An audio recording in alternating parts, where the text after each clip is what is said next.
I close my eyes and I can see a world that's waiting up for me, that I call my own. Through the dark, through the door, through where no one's been before, but it feels like home. Humans are allergic to change. They love to say, "We've always done it this way." I try to fight that. That's why I have a clock on my wall that runs counterclockwise. The progress of today is because of the people of yesterday who refuse to let the ways of the past become the ways of the future. It is those rule breakers, stereotype defiers, pioneers, and dreamers who have rewritten the history books. Grace Hopper embraced and created change, transforming both the present and future. It was her fearless and courageous actions that sparked a change in computer science.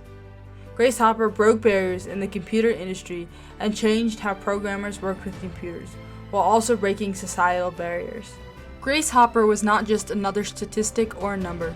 Her accomplishments transformed history. Grace Hopper was born Grace Brewster Murray in 1906 in New York City.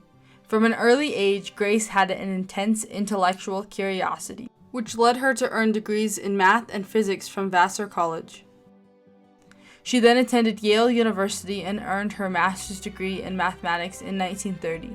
In 1931, she accepted a teaching position at Vassar College while continuing to study at Yale.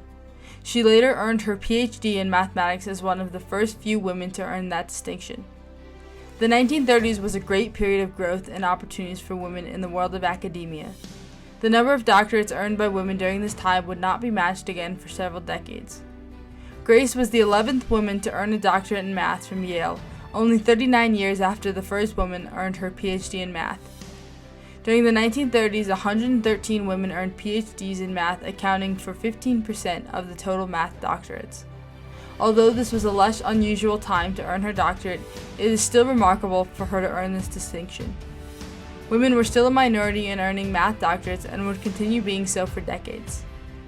Grace Hopper's achievement to earn a PhD in mathematics was extraordinary in itself, but the additional obstacles and statistics that were against her demonstrate her fearlessness to break societal barriers. Grace Hopper's dream was to join the Navy during World War II, but she was prevented from joining active duty due to her age and size. Rather than give up on her dream, Hopper decided to join the Women Accepted for Volunteer Emergency Services, WAVES, as part of the U.S. Navy's Corps of Female Members and Naval Reserve. After attending the USNR Midshipmen's School, she was commissioned as a lieutenant. As a result of her math background, she was assigned to the Bureau of Ships Computation Project at Harvard University, where she worked under Howard Aiken. Aiken was the computer pioneer who developed the IBM Automatic Sequence-Controlled Calculator, otherwise known as the Mark I computer. It was during this project that Grace Hopper learned to program the first large-scale digital computer. The Navy ordered me to the first big computer in the United States, Mark I at Harvard. Now, in those days, the thing was 51 feet long, 8 feet high, and 8 feet deep. And that was the pocket model. Now, how did you know so much about computers then? I didn't. How I did was you? the first one. She was one of 3 programmers on the Mark I computer project, with responsibilities that included punching machine instructions onto tape. While working on the Mark I computer, she was originally assigned to create a manual to detail how to program the computer. Hopper did not believe she could write a manual, but she broke her own barriers and limitations to create the first ever computer programming textbook. One day, Commander Aiken came around to my desk and says, "You're going to write a book." I said, "I can't write a book." He said, "You're in the Navy now." So I wrote a book. You had to write. When she had originally joined the Mark I project, Howard Aiken was hesitant at having a woman on his officer corps. Hopper's ability to effectively communicate in the form of writing and discussion allowed her to excel within the computer field and led to Hopper being Aiken's primary programmer and his top deputy. While working on the Mark I computer, Hopper developed the concept of a computer compiler, which would allow programmers to write the same program for several machines. Later on in life, she would play a major role in breaking the barriers of computer programming through her ideas on compilers.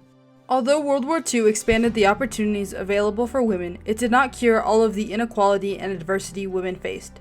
Hopper's request for a regular commission was turned down because of her age, but she stayed in the reserves. She then left Harvard too when she was not granted tenure or promoted, as it was clear it would not be happening anytime in the future. After leaving Harvard, she joined the Eckert-Mauchly Computer Corporation, later acquired by Remington Rand, which had created the first electronic computer, UNIVAC. Dr. Grace Hopper's perspective on computer programming differed from the popular view. Her vision for a computer compiler began while working on the Mark I computer, but she expanded on it after leaving Harvard. Programming in the early days of computer science required programmers to use code that did not resemble English. Hopper proposed breaking the barrier and creating a coding language that more closely resembled English. During an interview in 1980 with Angeline Pantages at the Naval Data Automation Command in Maryland, Grace Hopper explained her motivation for a programming compiler. What I was after in beginning English language was to bring another whole group of people able to use the computer easily. I kept calling for more user-friendly languages. Most of the stuff we get from academicians, computer science people, is in no way adapted to people. While working for Remington Rand as a senior mathematician and programmer, she and her team created the first computer language compiler, called A0. The compiler they created was able to convert mathematical code into binary code that the machines were able to read. This ability would eventually allow people to write programs for multiple computers. Hopper's team also developed Flowmatic, which was the first programming language that used English-like commands. Hopper's ideas for a compiler and her work with the A0 and Fortran contributed to the eventual creation of COBOL, which stands for Common Business-Oriented Language. Grace Hopper is consequently considered the grandmother of COBOL. Additionally, Hopper worked to promote the language, which ultimately led to it being the most extensively used computer language in the world at one time. Due to age restrictions, Grace had been forced to retire from the Navy Reserve, but her extraordinary achievements within her field led her to be recalled by the military after she had retired. She was needed to help standardize computer languages for the Navy. When she finally retired again after being recalled, she was 79 years old and the oldest serving officer in the armed forces at that time. Grace Hopper continued to break barriers throughout the entirety of her life, as she even broke age barriers in the twilight of her military career. She retired as the rank Commodore, which was later renamed Rear Admiral. Grace Hopper made great additions to computer science as a mathematician and programmer, but she also contributed greatly through her skills in presenting and writing. She helped to inspire the next generation of programmers. Towards the end of her life and well after her passing, Hopper gained recognition for her many contributions to the field of computer science. She was awarded over 40 honorary degrees and presented with many awards and scholarships. President George Bush awarded her the National Medal of Technology, a highly prestigious technology award. She was the first individual female recipient of that award. Several conferences were named in honor of her, and the Navy commissioned the USS Hopper after her. Grace Hopper passed away in 1992 with a long list of accommodations and recognitions.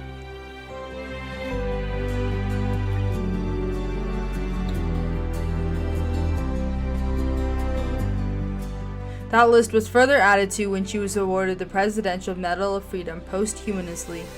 Rear Admiral Grace Murray Hopper, the most prestigious award for young computer scientists, now bear her name. Deborah Murray, accepting on behalf of her great-aunt Grace Murray Hopper. Amazing Grace was committed to making the language of computer programming more universal. Today, we honor her contributions to computer science and the sense of possibility she inspired in generations of young people. She was further honored with a Google Doodle for her 107th birthday. It is the barrier breakers, the creators, the visionaries, and the status quo changers that have pushed society forward. Dr. Grace Hopper not only broke barriers for herself, but also for the next generation of innovators. Her legacy was greater than herself. She pushed the field of computer science forward and encouraged greater involvement from other people. Despite the statistics that were overwhelmingly unfavorable and the numerical odds that were stacked against her, Rear Admiral Grace Hopper had a remarkable career and broke barriers. Think of what the world could be, a vision